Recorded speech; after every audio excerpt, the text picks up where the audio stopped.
How much pollution can Earth safely sustain?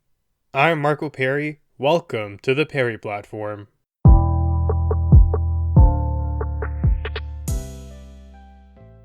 The Guardian put out an article recently titled that chemical pollution has passed the safe limit for humanity. Now, plastics round out the top of the concerns here. There's pretty much plastic everywhere, from the peaks of the highest mountains to the depths of the deepest ocean floors. You'll find plastic, and that's having consequences on safety for not only humans but biodiversity as a whole. Aside from that, within this bucket of chemical pollution, there are other items as well, like pesticide use, industrial compounds, and the abuse of antibiotics, and all of these things are major concerns leading to this claim that humanity is hitting the unsafe point right now. A perspective to view the rest of this conversation is like such. The Earth can sustain a certain amount of destructive behavior. It can respond to it and it can recover from that. But there comes a breaking point. Let's pretend in a microcosm that your house represents the Earth. There's only so much plastic that your house can hold until it becomes uninhabitable for you and other creatures who reside there. The key here is finding out what that upper limit is and discovering techniques and strategies to remain under it. It's not that we have to completely eradicate all plastics on this world or else we're doomed. It's simply a matter of ensuring that we don't overuse them to the point that we become doomed. Now, each of those items that I've mentioned here can have their own episode dedicated to explaining the intricacies of each, but I do want to touch upon them very briefly.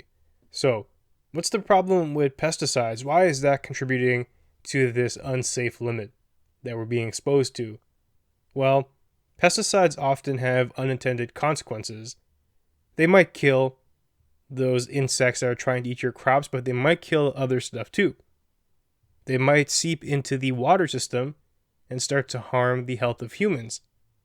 They could kill creatures who are essential to the natural life cycles that occur within an environment. A compound that is toxic to aphids typically is not just toxic to that subset of creature. It typically has consequences for a wide range of life. And it's very hard to ensure that the targeting of the application of pesticides is precise enough to avoid these consequences. And the same can be said for industrial compounds too. Typically, the aim isn't to have catastrophic consequences on the surrounding environment, but this often happens as a byproduct, as collateral damage when practices are not being adhered to and corners are being cut by corporations. Plastics, on the other hand, are very interesting. They pose both cellular and physical issues. On the physical front, it's not too rare for you to find an animal that's trapped its head in a plastic bag or has a limb that's caught in one of those plastic ring holders that you put cans of soda in, and they die as a result of that. It's also not rare to find creatures like fish ingesting plastics because they're just plentiful everywhere. And that actually leads to that next item I raised, which is the cellular consequences of plastic overuse.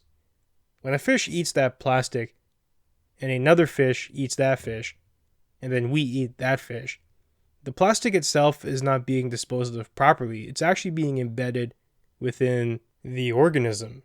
And it does degrade to a point where you get something like a microplastic, which has been documented to increase rates of things like cancer. Then you have something like antibiotics and the complete abuse that's occurred with that miraculous tool. Antibiotics are extremely powerful. They've saved countless human lives. It's one of our best defenses against things like bacterial infections, but there is a consequence when you don't use them in the appropriate manner. Bacteria are living organisms, and as such, they're subject to evolutionary pressures.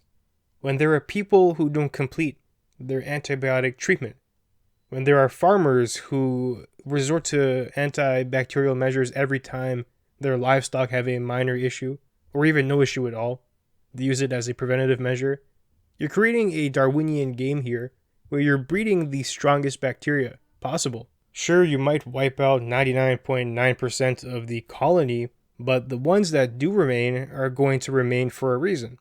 They have some type of resistance, either because they've inherited it or they have a mutation in the genome.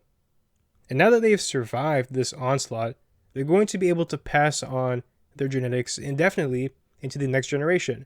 Why? Because there are no rival mates. You've killed off the lesser ones who would produce a lesser bacteria. All that's left are the elite.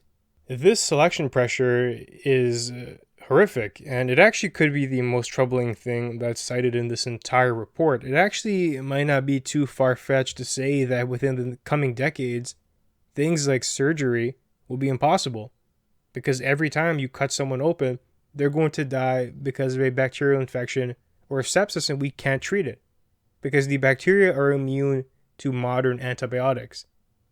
Then we'll have to go back to the drawing board to find a new solution because we've completely obliterated the one we've had.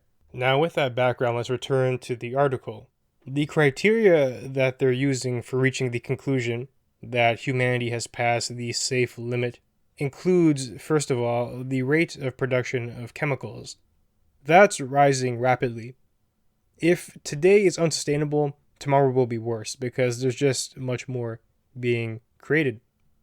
And further, the next criteria is a gauge on the release into the environment, which is also happening faster.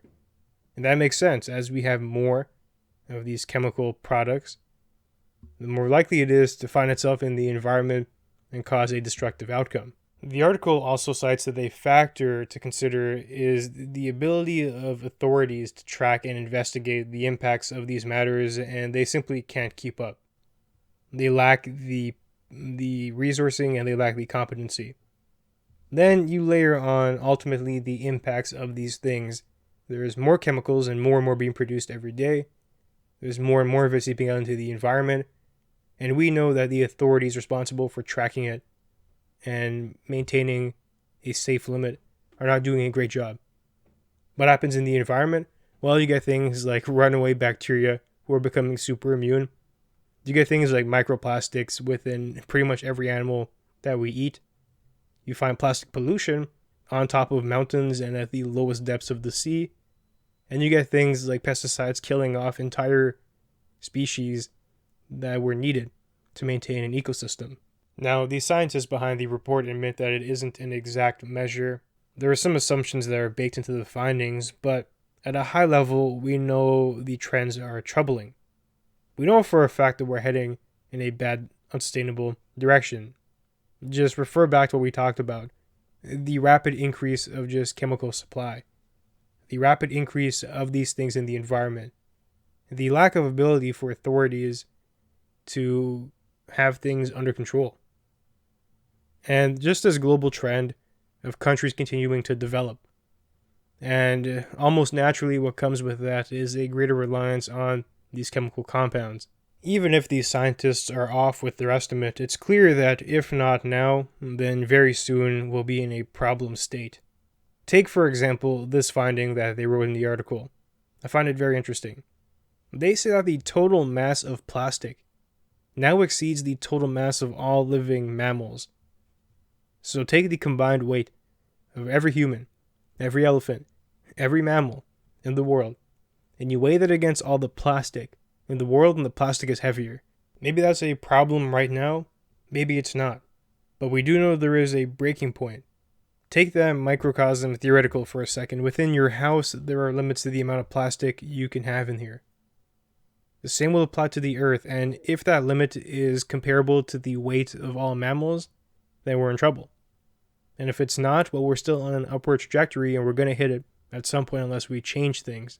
And on that note, here are the solutions that are proposed in the article, and I do have one of my own after. So the first thing mentioned is shifting to a circular economy. They say that's very important. And all that means is changing our mindset from a one-time use, throw it in the garbage type of thing, to a reuse these products as much as we can. Perhaps you don't need a new plastic grocery bag every time you go to the store. Maybe you can have a reusable one that you get 10 years worth of usage out of. Maybe you don't need to buy a new pair of jeans every month. You can make do with the one you have and just repair it clean it, make it last longer. Perhaps waste collection can innovate and get better at repurposing trash. Maybe we just throw all the plastic into a composter and it comes out a new sheet that can be used for any purpose that we want. And therefore we don't need to create new plastic anymore. We can simply reuse what we currently have. It seems like we have pretty solid recycling for when it comes to cardboard and things like that. I'm not too sure if the same applies to plastic, and if it doesn't, that's a great area to start innovating in. Then the article goes on to talk about needing stronger regulation, which I do think is true. The government's never been really good at regulating much. Here we have to bake in a dose of realism, though. We haven't talked about things like greenhouse gas emissions thus far, but the article wants to have something like that, how we have caps and targets for those emissions, and they're saying we should have something like that for chemical production and usage too. Now, the problem with that type of solution within the context of greenhouse gas emissions is that here in Canada, we represent a minuscule proportion of the total problem. If Canada were to be completely wiped out, a major extreme, total greenhouse gas emissions, last I checked, would reduce by about 2 to 3%.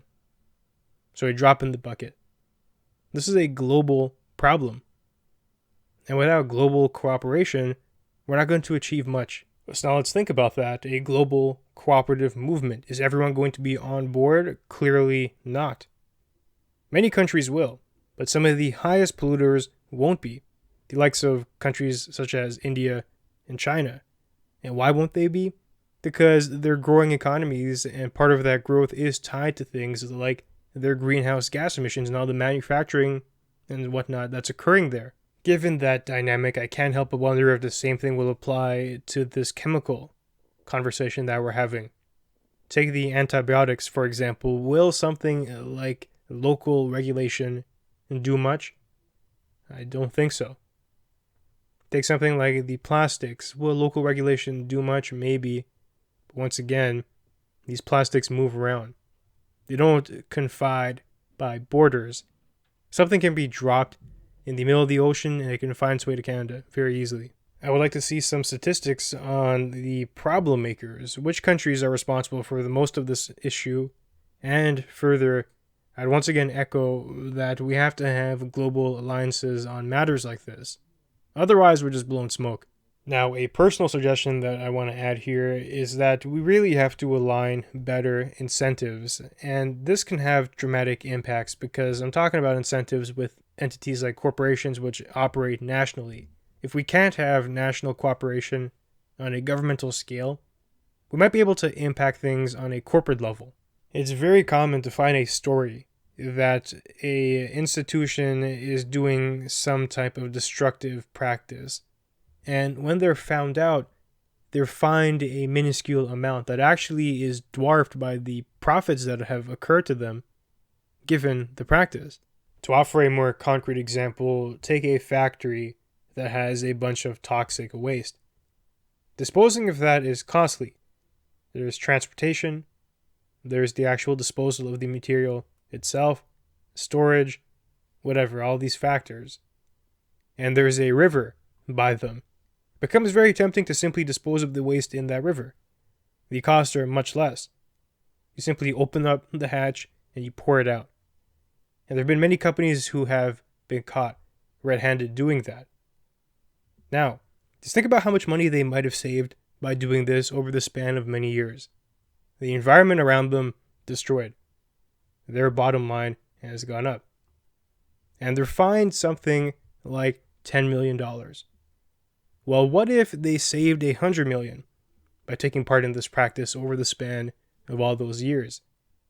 Well, then your fine is simply a cost of doing business and they still come out ahead. Regulators across the spectrum have continued to fail in this regard. They simply are not recognizing that the incentives are not aligned, and it goes beyond environmental considerations too. Data breaches, illegal activity when it comes to dealing with customer information, just straight up scams, price fixing. Oftentimes the fine is subpar to what they've made off of that behavior. Corporations are major players when it comes to almost all of the issues that we've talked about. If we want to get them in line, let's make sure the incentives are there. The bottom line is that they have to be afraid of having a misstep in this regard. In the environmental context, they have to be afraid of chemical pollution. They have to be afraid of doing something like abusing recommended antibiotic best practices. Why? Because if found out, they'll be bankrupt, they'll be destitute, or very close to it. That's a far better situation than having them salivate at the idea of a cost savings and just brushing off any type of fine the government levies against them. Regulators and the government have continued to fail in this regard, and I'm hoping that a wake-up call is on the horizon. Now with that, it does bring us to the end of our conversation for today. If you enjoyed the material, be sure to leave a review and share. It'll help us grow. And you can find me online at perryplatform.org and on social media at perryplatform. Thanks for joining me, and I'll see you soon.